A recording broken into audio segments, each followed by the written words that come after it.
Hey guys, I hope everybody is doing well. I know a few of you guys are wondering what happened to the videos.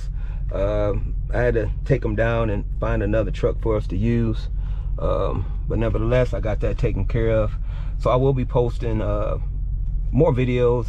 We're just going to be using different equipment. All right, so with that being said, I'm about to do a video in-cab inspection, and this is Modernized. You guys already know one of the first things you want to do is enter the cab with 3 points of contact, right? So I already have done that. I'm sitting in the driver's seat. The next thing we want to talk about is our emergency equipment. So we got 3 pieces of emergency equipment, right? We got extra fuses and overhead bin. And more than likely with you guys, you're going to have a fire extinguisher on the floor in front of you or next to you, and some may have it in the side compartment, but nevertheless we got to talk about it. So I'm just going to make like the fire extinguishers in front of me, right? I got a fully charged, rated and dated fire extinguisher that's properly mounted and secure right here on the floor in front of me. And underneath the back seat I got 3 red bi-directional reflector triangles.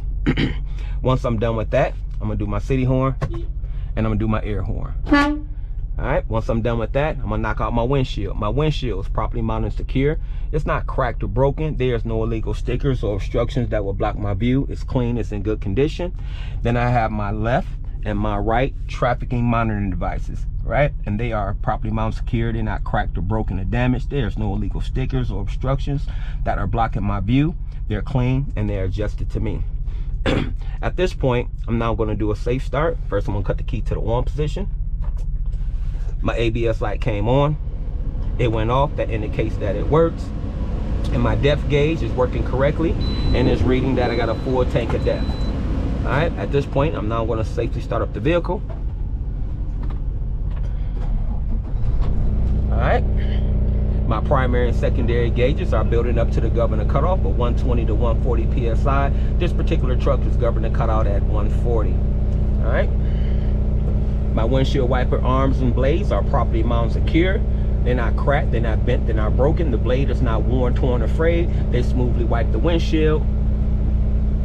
And my windshield cleaner works as well. All right, now I'm gonna get into my lights. My left turn signal indicator works. My right turn signal indicator works. My low beam works. My high beam works.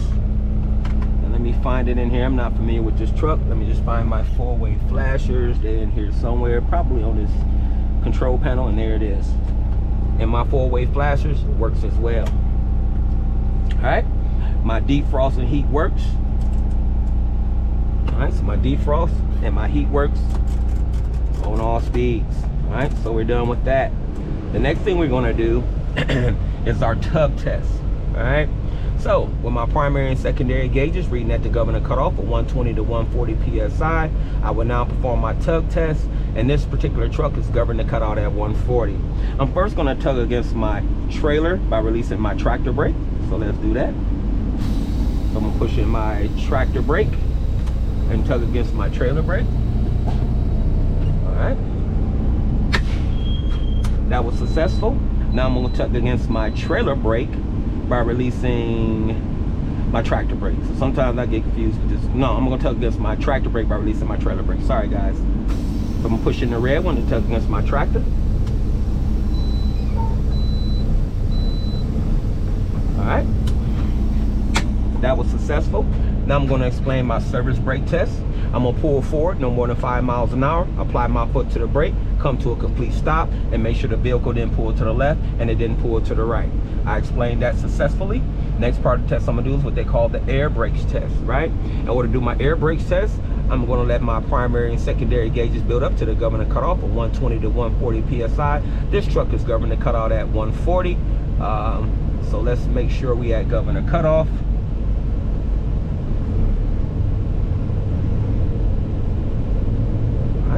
My gauge is building, and we just listening for that sneeze.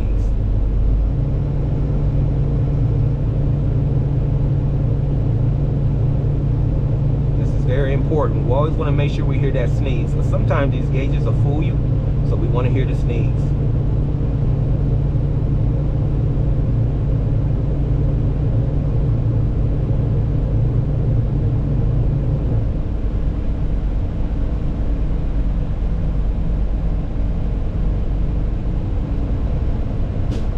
There it is. There's the sneeze. Now we know for sure we had governor cutoff.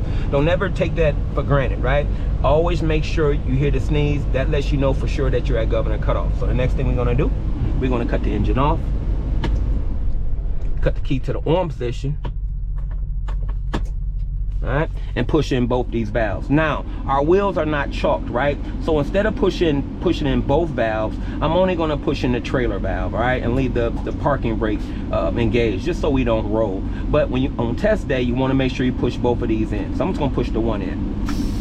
All right, our tractor brake is still engaged, so that way we won't roll. All right, I'm gonna let my gauges level out.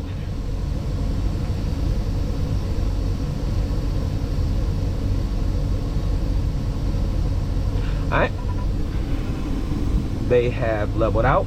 I'm now going to apply my foot to the brake for 1 minute, and in 1 minute I'm not going to lose no more than 4 psi. Would you time me? I'm going to put my foot on the brake. At some point the examiner is going to say time. As soon as they do, I'm going to point at my primary and secondary gauges and say, as you can see, I didn't lose no more than 4 psi in that minute. I'm now going to fan my brakes down to approximately 55 psi, and I'm going to get a warning light and buzzer.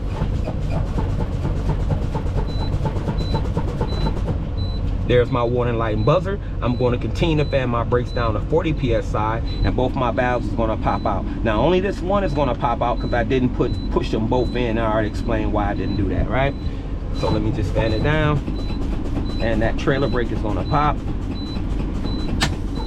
All right, my trailer brake has set. That concludes my in-cab inspection. I'm now going to safely start my vehicle. All right.